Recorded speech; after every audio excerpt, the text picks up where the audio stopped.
स्वागत है दोस्तों आपका एक और नई वीडियो में।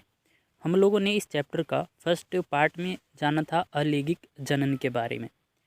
तो आइए इस वीडियो में हम लोग जानेंगे लैंगिक जनन क्या होता है, ठीक है, और इसमें कैसे जनन किया जाता है इसके बारे में हम लोग जानेंगे। देखिए, पुष्प की संरचना के बारे में आप पहले ही पढ़ चुके हैं। आप यह भी जानते हैं कि पुष्प जो होता है पादप का जनन अंग होता है। ये हम लोगों ने पार्ट 1 में किया था। अगर आप लोग पार्ट 1 का वीडियो नहीं देखा है तो मैंने डिस्क्रिप्शन में लिंक दे रखा है, वहाँ से आप लोग जाकर फर्स्ट पार्ट का वीडियो देख सकते हैं। देखिए, पुकेसर जो होता है वो नर जनन अंग होता है पादप का, और जो स्त्री केसर होता है वो मादा जनन अंग होता है पादप का, जो हम लोग 12.9 में देखेंगे। देखिए यहाँ पे पुकेसर यानी कि जो पौधे का जो मादा जनन अंग है उसको हम लोग क्या कहेंगे पुकेसर कहेंगे, जिसमें तंतु होता है और पराग कोश पाया जाता है। इसी तरह से स्त्री केसर में अगर हम चले तो देखिए स्त्री केसर ये जो होता है मादा जो पौधे होते हैं ना उनका जनन अंग होता है। इसमें देखिए क्या क्या पाया जाता है। यहाँ पे जो यहाँ आपको दिख रहा है इसको वर्तिकाग्र कहा जाता है, इसको वर्तिका कहा जाता है। ये जो होता है ये अंडाशय होता है जिसमें बीजांड पाए जाते हैं। तो ये हो गया स्त्री केसर और पुकेसर का पिक्चर। आप लोग इसको ध्यान में रखिएगा, कई बार एग्जाम में पूछा जाता है। देखिए इसमें आपको क्या क्या ज़रूरत होगा। इसमें सबसे पहले क्या करना है, सरसों या उड़हुल या पिटूनिया का कोई पुष्प ले लेना है। इसके जनन अंगों को पृथक कर लीजिए यानी कि अलग कर लीजिए। आप लोग तो जानते होंगे कि जो फूल होता है वही जनन अंग होता है पौधे का। जो आप लोग यहाँ पे देखिए उड़हुल का एक चित्र है यहाँ पे, ये जो आपको दिखाई दे रहा है यहाँ पे जो येलो कलर का है यही है, ठीक है। इसको क्या कर लेना है, अलग कर लेना है। जब ये आप लोग लीजिएगा, ठीक है, तो उसको अलग कर लेना है। इसके बाद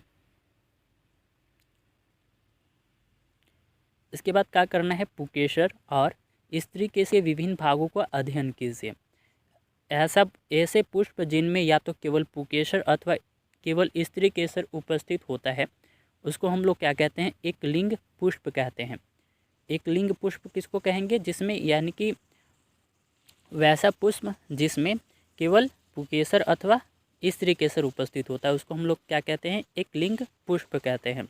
और जिनमें दोनों पुकेसर और स्त्री केसर दोनों ही उपस्थित होते हैं उसको हम लोग क्या कहते हैं, द्विलिंगी पुष्प कहते हैं। देखिए इसका जो उदाहरण है वो है कि मक्का, पपीता और ककड़ी या खीरे के पौधे जो होते हैं एक लिंग पुष्प होते हैं, जबकि सरसों, गुलाब और पिटूनिया के जो पौधे होते हैं वो द्विलिंग पुष्प कहलाते हैं। मादा एक लिंग पुष्प दोनों एक ही पादप पर उपस्थित हो सकते हैं अथवा ये अलग अलग पौधे पर भी पाए जा सकते हैं, जैसे कि चित्र 12.9 में दिखाया गया है, ठीक है। परागकोश में परागकण होते हैं जो नर युग्मों को बनाते हैं।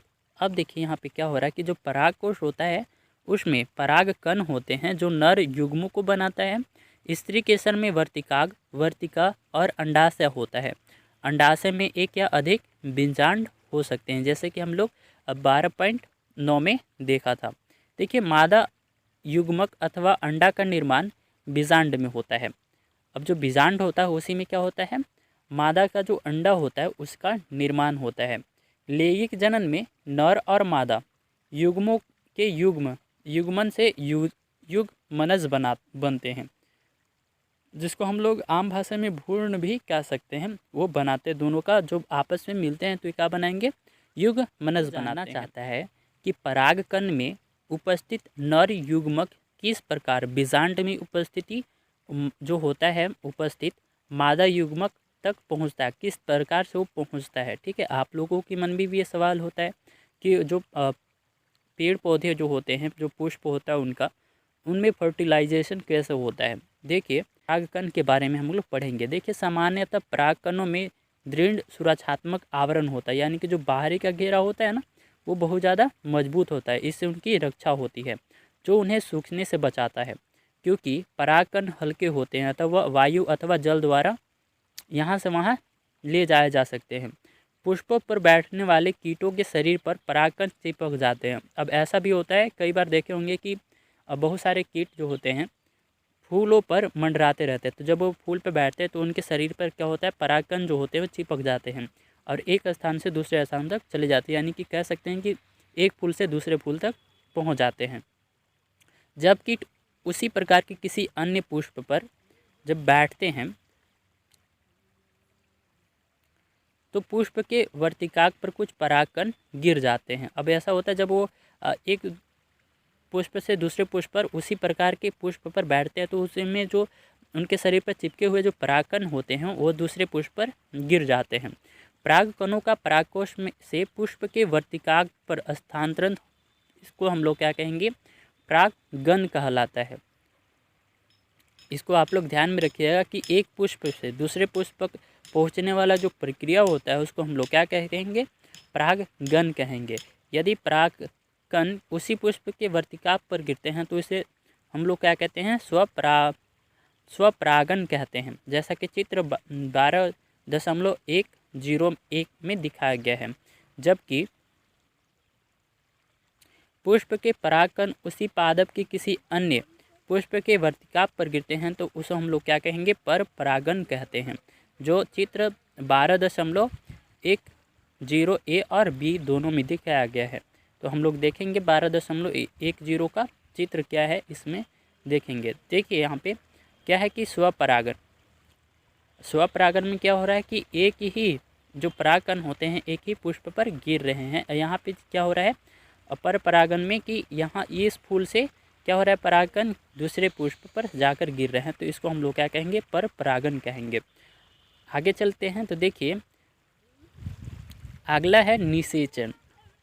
देखिए नर तथा मादक युग्मों के युग्मन जो संयोग होता है आपस में जब मिलते हैं द्वारा बनी कोशिका युग्मनज कहलाती है, जैसा कि हम लोग पीछे ही देखा था। आगे देखिए कि युग्मनज बनाने के लिए नर और मादा युग्मकों का युग्मन का प्रक्रम निषेचन कहलाता है।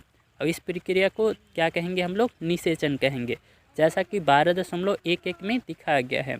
युग्मनज भ्रूण में विकसित हो जाता है। जो युग्मनज होता है उसमें क्या जो हो जाता है वो भ्रूण में धीरे धीरे विकसित हो जाता है, जैसा कि हम लोग चित्र 12.11 में देख पाएंगे। यहाँ पे देखिए निषेचन जो हो रहा है, पुष्प में हो रहा है निषेचन, इस तरह का फिगर जो है इसमें हो रहा है, तो आप लोग इसको ध्यान में रखिएगा। अगला चले तो देखिए यहाँ पे है फल और बीज का विकास कैसा होता है, इसके बारे में पढ़ेंगे। देखिए निषेचन के पश्चात यानी कि निषेचन के बाद अंडाशय फल में विकसित हो जाता है। जो अंडाशय होता है उस क्या हो जाता है, फल में विकसित हो जाता है, जबकि पुष्प के अनुभाग मुरझाकर गिर जाते हैं। इस तरह से आप लोगों ने देखा होगा मुरझाया हुआ फूल को। परिपक्व हो जाने पर अंडाशय फल के रूप में विकसित हो जाता है। अब धीरे धीरे बड़ा होने के बाद क्या हो जाता है, जो भी अंडाशय होता है वो बीज के रूप में हमारे सामने आ जाता है। देखिए बीजांड में बीज विकसित होते हैं। जब जो बीजांड होता है उसमें बीज क्या होते हैं, विकसित होते हैं। बीज में एक भ्रूण होता है जो सुरक्षात्मक बीज आवरण के अंदर रहता है, यानी कि जो बाहर का जो घेरा होता है उसको हम लोग क्या कह सकते हैं, सुरक्षात्मक बीज आवरण कह सकते हैं। देखिए कुछ फल गदेदार और रसीले होते हैं, जैसे कि आम हो गया, सेब और संतरा, ये क्या होते हैं, गदेदार होते हैं। और कुछ जो फल होते हैं वो कठोर होते हैं, जैसे कि बादाम हो गया, अखरोट हो गया, ये सब का क्या होते हैं, ये कठोर फल होते हैं, जैसा कि हम लोग चित्र 12.12 ए और बी में देख पाएंगे। तो देखिए यहाँ पे ये जो आपको फल दिखाया गया है, एक है गदेदार फल दिखाया गया है आपको यहाँ पे।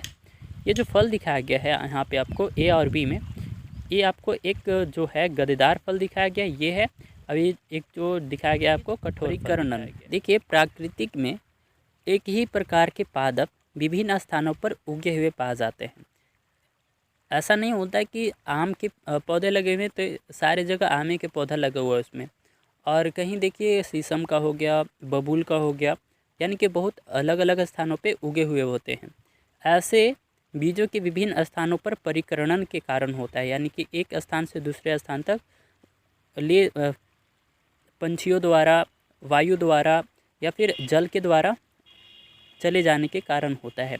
कभी कभी किसी वन अथवा खेत या फिर उद्यान में चहलकदमी करते समय आपको अपने वस्त्र पर फलों के बीज चिपके दिखाई दिए होंगे।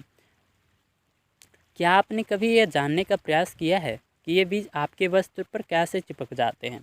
तो देखिए, कल्पना कीजिए कि किसी पादप के बीज एक ही स्थान पर गिरकर वन उग आए हों। आपके विचार में इस परिस्थिति में क्या होगा? ऐसा आप अगर कल्पना करते हैं तो उस स्थिति में क्या होगा जब एक ही किसी बीज है, ठीक है, मान चलिए आम का ही ले लेते हूँ, एक ही स्थान पर आम के बहुत सारे बीज गिरकर उसमें पौधे आ जाए तो देखिए, पादप के नवोविध यानी कि जो नए उगे पौधे होते हैं उनके बीच धूप, जल, खनिज और स्थान के कई गंभीर स्पर्धा होगी। यानी कि उनमें क्या होगा, धूप के लिए, जल के लिए, खनिज के लिए और स्थान के लिए, यानी कि जो भूमि है उसके लिए क्या होगा, उनमें अस्थिस्पर्धा हो जाएगी। संभवतः उनमें से कोई भी स्वस्थ पादप के रूप में विकसित नहीं होगा। यानी कि एक ही स्थान पर अगर ऐसा एक ही फल या एक ही पादप को कर दिया जाए तो, यानी कि उसके वन बन जाए तो देखिए, अस्वस्थ पादप के रूप में विकसित नहीं हो पाएंगे। पादपों को बीज के परिकर्णन से लाभ होता है। परिकर्णन से उनको क्या होता है, लाभ होता है। यानी कि एक स्थान पर रहेंगे तो उनमें बहुत सारा धूप हो गया, खनिज हो गया, जल हो गया, इसके लिए स्पर्धा रहेगी। यानी कि उनमें होड़ लगी होगी कि हमको ज़्यादा चाहिए तो हमको ज़्यादा चाहिए। इसीलिए परिकर्णन से उन्हें लाभ होता है कि मान चलिए यहाँ पे आम का पेड़ है, फिर कुछ उचित दूरी पे दूसरा आम का पेड़ है, तो उनमें ये स्पर्धा नहीं हो पाएगी धूप के लिए, बीज के लिए, क्योंकि उनको जो उचित मात्रा होती है उनको मिलती रहेगी। इससे एक ही प्रकार के पादप को नवोविध से सूर्य के प्रकाश, जल और खनिज के लिए परस्पर स्पर्धा की संभावना कम हो जाती है। परिकर्णन पादप को व्यापक क्षेत्र में वितरित होने में सहायक होता है, ताकि वे नए आवासों में अपनी पकड़ बनाने में असमर्थ हो सकें। तो इस तरह से हम लोग पढ़ा परिकर्णन के बारे में। आगे देखिए कि प्राकृतिक में पादप के फलों और बीजों को परिकर्णन पवन, जल और जंतुओं द्वारा होता है। यानी कि एक स्थान से दूसरे स्थान तक इन जैसे कि पवन हो गया, जल और जंतुओं द्वारा ले जाया जाता है। देखिए, सहीजन यानी कि ड्रमस्टिक तथा द्विफल, जिसको हम लोग मेपिल भी कहते हैं, जैसे पादप के पंखयुक्त बीज होते हैं। जो चित्र हम लोग 12.13 में ए और बी में देखेंगे। यहाँ पे देखिए, इस तरह से इनके क्या हो जाते हैं, ये पंख जैसे इनके जो फल होते हैं वो होते हैं। यहाँ पे आप लोग फिगर में देख पा रहे होंगे। देखिए, घासों के हल्के बीज अथवा आक के रोम युक्त बीज और सूर्यमुखी के रोएमुक्त फल पवन के साथ उड़कर सुदूर स्थानों तक चले जाते हैं। यानी कि बहुत दूर स्थानों तक चले जाते हैं, जैसा कि चित्र 12.14 और ए और बी में दिखाया गया है। कुछ बीज जल द्वारा परिकीर्णित होते हैं, जैसे बीजों अथवा फल के आवरण स्पंजी अथवा तंतुमय होता है, ताकि वे जल में प्लवन यानी कि तैरते हुए एक स्थान से दूसरे स्थान तक जा सके। उदाहरण के लिए नारियल ही ले लीजिए।